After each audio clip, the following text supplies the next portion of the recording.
The last time I presented in front of a group of people on a topic that I was passionate about was in 5th grade, and I stood on the floor of the elementary school gym with every single pair of eyes in the room beating down on me. My speech was about kindness, and I explained to my fellow classmates that there is no greater strength than being kind to others, even if they have given you a reason not to be. And I suppose that my topic today is much like that one. I'm going to tell you a story about someone who deals with something, an inner demon, every day that a lot of people don't understand. Biologically born female, they wake up every day and feel out of place. Some days more than others and some not at all. Confusing, right? You're telling them, imagine feeling comfortable in your body one day and a stranger in the next. A lot of people who have body image issues or insecurities go through this every day, but this is different. Some days they wake up and look in the mirror and feel unsatisfied with the fact that they're in the body of a female. Other days they wake up and feel happy, confident even, with the body that they're in.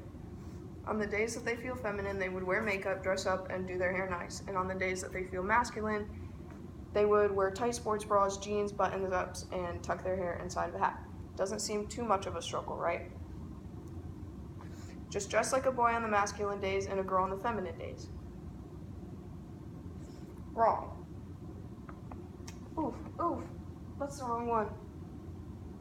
I did it wrong. It's okay. Anyway, this person's non-binary. They go by they, not he or she. This person desires to transition thinking that it could help, but knowing that they will feel foreign no matter what. This person is struggling every day.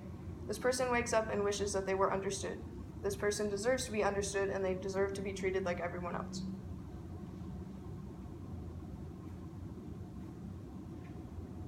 Yes. This person is me. Do another one. There's an arrow. It's me.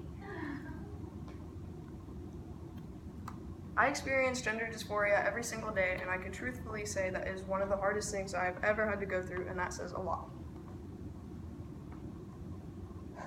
There are a lot of people in this room that may not understand the LGBTQ+ community, what it stands for, and what kind of bonds that people have with each other in it. And there are some in here that may understand all of that, but might be stuck on the specifics and the terms. What is LGBTQ+? It stands for lesbian, gay, bisexual, transgender, queer+. This is a community that I discovered and found as a safe place when I was in 6th grade. The community has a very vast age range, and many people find it to be a second home or a family to them. Non-binary means denoting or relating to a gender or sexual identity that is not defined in terms of traditional binary oppositions such as male and female, as well as homosexual and heterosexual. Businesses around the world are allowed to discriminate against people like me. If I'm open about who I am, I can be denied services to places such as restaurants and stores. I can be denied health care, acceptance into the military, and even jobs at certain locations. And in most establishments, I can't use the restroom in which I feel most comfortable in unless there is a single-use family restroom available.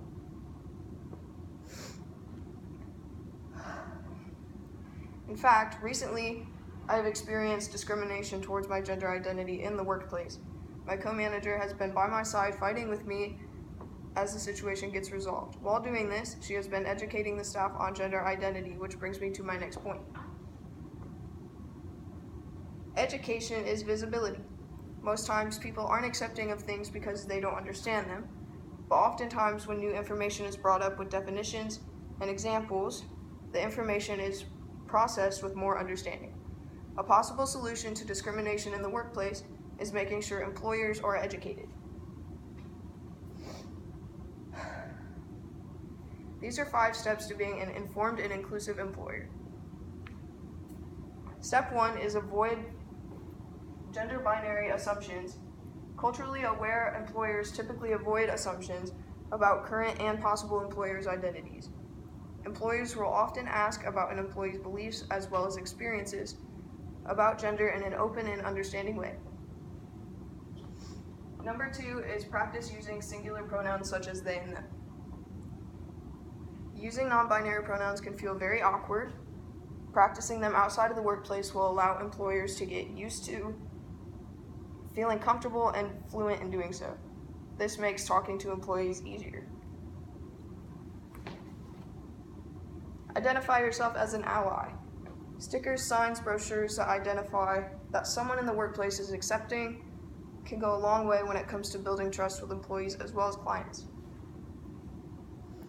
Educate yourself. Continue to seek information about non-binary populations.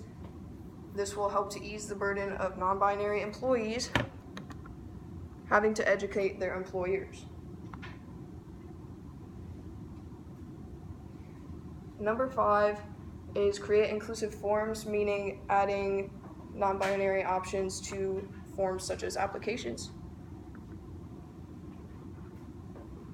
With that being said,